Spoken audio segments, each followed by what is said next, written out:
Welcome dear students, आपका हार्दिक अभिनंदन है। बहुत स्वागत है हमारे इस मंच पे। डियर स्टूडेंट्स, आज हम लोग बहुत ही हार्ड टॉपिक और इससे प्रश्न आते हैं, बच्चे कन्फ्यूजन में आ जाते हैं इस टॉपिक के प्रश्न में। चक्रवृद्धि ब्याज का टाइप पहला देखने का प्रयास करेंगे और बहुत अच्छे से समझने का प्रयास करेंगे। आप चक्रवृद्धि ब्याज के जो बेसिक वीडियो हैं वो आप अवश्य देखें, ताकि आप और भी टर्म्स के साथ आसानी से ईजिली कनेक्ट हो पाएँ और आपको सारे टाइप्स क्लियरली बहुत अच्छे से समझ में आए। फिर भी मैं प्रयास करूँगा कि आपको इस टाइप में कुछ बेसिक चीज़ों को भी बता दूँ। राइट, यहाँ पे आपको कुछ बातों को समझना है। जैसे मान लीजिए कि एक कोई व्यक्ति था, उसके पास 2000 रुपया था और रेट ऑफ इंटरेस्ट कितना था, 10%। तो टाइम था 3 इयर्स। तो 3 इयर्स के बाद CI कैपिटल इंटरेस्ट कितना होगा, या अमाउंट मतलब कैपिटल इंटरेस्ट प्लस प्रिंसिपल मिला करके कितना रुपया होगा। प्रश्न ये पूछा जा रहा है कि मिश्रधन कितना होगा, या ये पूछा जा सकता है कि सिर्फ चक्रवृद्धि ब्याज कितना होगा। तो मैं फार्मूला की बात नहीं करूँगा, डायरेक्ट हम लोग देखेंगे कि इसको सिंपली कैसे बना सकते हैं। आप बेसिक वीडियो ज़रूर देखना, 3 वर्ष के लिए है। तो देखिए 2-3 चीज़ें होती हैं चक्रवृद्धि ब्याज में। एक तो इसमें ब्याज का ब्याज लगता है, थोड़ा सा समझने के लिए। जैसे मान लीजिए हम SI लेते, प्रिंसिपल ले लेते हैं 2000 रुपया, ठीक है, और रेट ले लेते हैं मान लीजिए 10%। तो SI और CI का देखते हैं। 2000 रुपया का जो 10% है, 200 रुपया साधारण ब्याज भी 1 साल के बाद, और 200 रुपया चक्रवृद्धि भी ब्याज भी होगा। यानी 1 साल में कोई अंतर नहीं होगा यदि ब्याज वार्षिक संयोजित होता है, यानी वर्ष के अंत में लिया जाता है। अब अगले 1 साल के बाद फिर यहाँ से 200 रुपया प्राप्त होगा। यहाँ से क्या होगा कि 2000 रुपया तो मूलधन था ही, प्लस 200। अब हम लोगों को 10% ब्याज किस पे देना है, इस 2000 पे नहीं।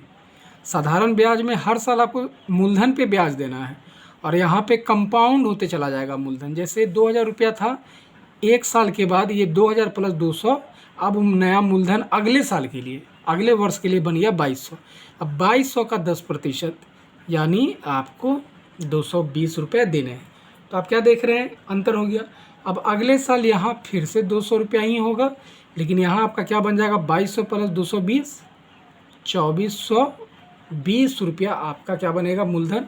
और फिर इसका 10%, यानी आप इसको कर सकते हो 242 रुपये आपको मूलधन प्राप्त होगा, सॉरी ब्याज प्राप्त होगा। इस तरीके से है। तो ये तो आप मूल्य से शिफ्ट कर सकते हैं।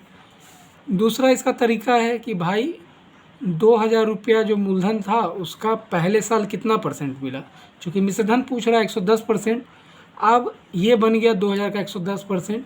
अब फिर इसका ये इसके 1 साल के बाद बना मिश्रधन। अब ये मिश्रधन मूलधन हो गया, तो इसका 110%। अब ये भी क्या हो गया, 2 साल के बाद मूलधन बन गया, फिर इसका भी 110%। राइट, तो कितना है टोटल, 6 जीरो है, 3 और 3 हम लोगों ने यहाँ पे काट दिया। आप गुना करते रहिए इसको, ठीक है। तो ये इस तरीके से आपका प्रश्न का उत्तर होगा। तरीका 2 हो गया। तीसरा तरीका होगा बनाने का, ये बहुत इंपॉर्टेंट वीडियो, इसको स्किप मत कीजिएगा।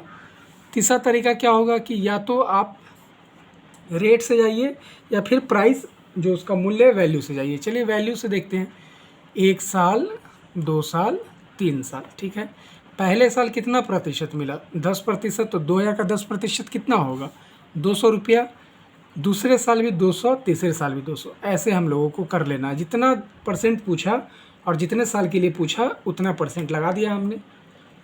दूसरे साल तो 200 मिला ही, प्लस ये एडिशनल था तो इसका भी 10% इसमें क्या होगा, प्लस। तीसरे साल इसका भी 10%, इसका भी 10%, इसका भी 10%, जो एडिशनल मिला। तो इसका 10% 20, इसका 10% 20, और इसका 10% 2। यानी आपको हो गया कितना, 242 रुपया, यहाँ 220 रुपया, यहाँ 200 रुपया। तो टोटल आपको 200, 400, 600, 662 रुपया क्या होगा, ब्याज के रूप में प्राप्त होगा। राइट, तीसरा तरीका हो, चौथा तरीका होगा इसके बनाने का कि पहले साल 10% ब्याज, दूसरे साल भी 10% ब्याज, और तीसरे साल भी 10% ब्याज। राइट, अब इस 10%, 10%, 10% तीनों साल हुआ, 1 साल के बाद 10% तो हुआ ही, प्लस ये जो एडिशनल था इसका भी 10%, तो 10 का 10% कितना होगा 1%। यहाँ पे इस 10 का 10%, तो एक इस 10 का 1%, एक और इस 10 का 10%, इस एक का 10% कितना हो जाएगा 0.1। सबको जोड़ लेंगे तो 21.1%, और टोटल जोड़ेंगे तो ये 10 कितना हो जाएगा 12.1%, और यहाँ हो गया 10, 20, 30, 3, 33, यानी सबको जोड़ लेंगे 33.1%, राइट। और आपको क्या करना है, मूलधन कितना था 2000 और मिश्रधन पूछा है, तो 133.1/100 कर लेंगे, या यहाँ से इसको ख़त्म करके हम लोग ले आएंगे 3 जीरो से, 3 जीरो हमारा कट गया 100, यहाँ पे 3 जीरो से 3 जीरो हमारा क्या हो गया कट गया, और इसको हम लोग जैसे ही गुना कर लेंगे तो 1331 का मतलब क्या हो जाएगा 2662 रुपया। तो 662 रुपया आपको ब्याज के रूप में प्राप्त हुआ कि नहीं हुआ। पांचवा तरीका देखेंगे, इतना तरीका आपको कोई नहीं बताएगा, और ये वीडियो को आप स्किप मत कीजिए, कई बार देखिए ताकि और कंसेप्ट बिल्डअप हो। अब इसमें था हम लोगों ने प्राइस से देख लिया, परसेंटेज से देख लिया, एक जो सिंपल मेथड है उससे हम लोगों ने देख लिया, इसको समझ करके देखा दोनों बेस पे, CISI के बेस पे। तो इस तरीके से इतने सारे तरीके थे बनाने के। पांचवा तरीका भी चलिए बता देता हूँ। होता क्या है कि ब्याज का ब्याज लगता है तो 2 साल के लिए हमारे पास एक टेक्निक होता है, आप लोग जानते भी है, मैं इसका दावा नहीं करूँगा कि ये मैं बता रहा हूँ, मैंने भी कहीं से देख करके ही सीखा था एकदम ईमानदारी से। मैं कभी भी बच्चों को पढ़ाता हूँ तो झूठ मैं कभी नहीं बोलता हूँ, पेन पकड़ करके पढ़ाता हूँ तो मैं कभी बच्चों से झूठ नहीं बोलता, और ना ही कभी उन्हें भ्रम में डालता हूँ। एग्ज़ाम निकालना कम्प्लेक्स है, मेहनत करना पड़ता है, तो मैं बोलता हूँ, और जो चीज़ें मेरी होती हैं मैं बोलता हूँ मेरी हैं, और जो चीज़ें किसी से मैं अच्छी चीज़ें सीखता हूँ तो मैं एक्सेप्ट करता हूँ कि मैंने सीखा है। तो मैंने भी कहीं देखा था इस चीज़ को। 2 साल के लिए चक्रवृद्धि ब्याज या सक्सेसिव परसेंट निकालने का बहुत अच्छा तरीका क्या है कि जो भी परसेंटेज था, जैसे 10% था, तो पहले क्या करना है, जो परसेंट दिया हुआ है R% को गुना कर लेना है 2 से, प्लस जो R% है उसके स्क्वायर करके उसको 100 से भाग दे देना है। तो यहाँ पे 10 का स्क्वायर को 100 से भाग दे देना है, राइट। यहाँ पे क्या हो जाएगा 10 दूना 20, प्लस 100 को 100 से भाग देंगे, यहाँ एक, टोटल हो गया 21%। कितने साल के लिए 2 साल के लिए, ये फॉर्मूला सिर्फ 2 साल के लिए, राइट। तो हमारे पास कितना निकल गया 21%, तो 2000 का 21% कितना हो गया 420 रुपया, राइट। और पूंजी हमारे पास कितनी हो गई 2400 भी 2000 प्लस 420। अब इसका आप 110% निकाल लीजिए, तो 2 साल तक आप यहाँ पहुँचे, तीसरे साल का ये बहुत आसानी से ये भी आप बना सकते हैं। तो ऐसे 5 तरीके हैं जिनकी मदद से आप बहुत बहुत बहुत आसानी से क्वेश्चन को बना सकते हैं। सब बोलता है चक्रवृद्धि ब्याज के क्वेश्चन हार्ड होते हैं, और मैं समझता हूँ कि उससे आसान को टॉपिक कोई भी नहीं है। तो चलिए हम लोग आगे वाले टाइप में भी और कुछ सीखने का प्रयास करेंगे, लेकिन मैं फिर से आपसे आग्रह करता हूँ, विनम्र रिक्वेस्ट करता हूँ कि आप चक्रवृद्धि ब्याज के बेसिक्स वीडियो को, परसेंटेज के बेसिक्स वीडियो को और रेशियो के बेसिक्स वीडियो को ज़रूर से ज़रूर देखें। ये आपको और मदद करेगा कई सारे तरीक़ों से सीखने में, राइट। आप इन 5 तरीके अगर आपको समझ में आता है तो आप तो क्वेश्चन देख करके बना सकते हो, राइट। तो थोड़ा सा प्रयास करेंगे उन वीडियोज़ को भी देखने का। तो आशा करता हूँ कि यह वीडियो आपको अच्छा लगा होगा, आप कुछ सीख पाए होंगे। यदि ऐसा है तो प्लीज़ हमें आप लोग प्रमोट करें, हमें सपोर्ट करें, हमारे चैनल को सब्सक्राइब करें, इस वीडियो को दूर दूर तक अपने सभी ग्रुपों में शेयर करें। जिस मैजिकल बुक से आपको पढ़ाया जा रहा है, देख रहे हैं कि सेम स्टेटमेंट को यहाँ पे बॉक्स में दिया हुआ है, सेम स्टेटमेंट वाले टाइप 1 के 10-20 क्वेश्चन है यहाँ पे आपके प्रैक्टिस करने के लिए। इतना क्वेश्चन आपको कहीं भारत के किसी बुक में इतना प्रैक्टिस मटेरियल आपको नहीं मिलेगा।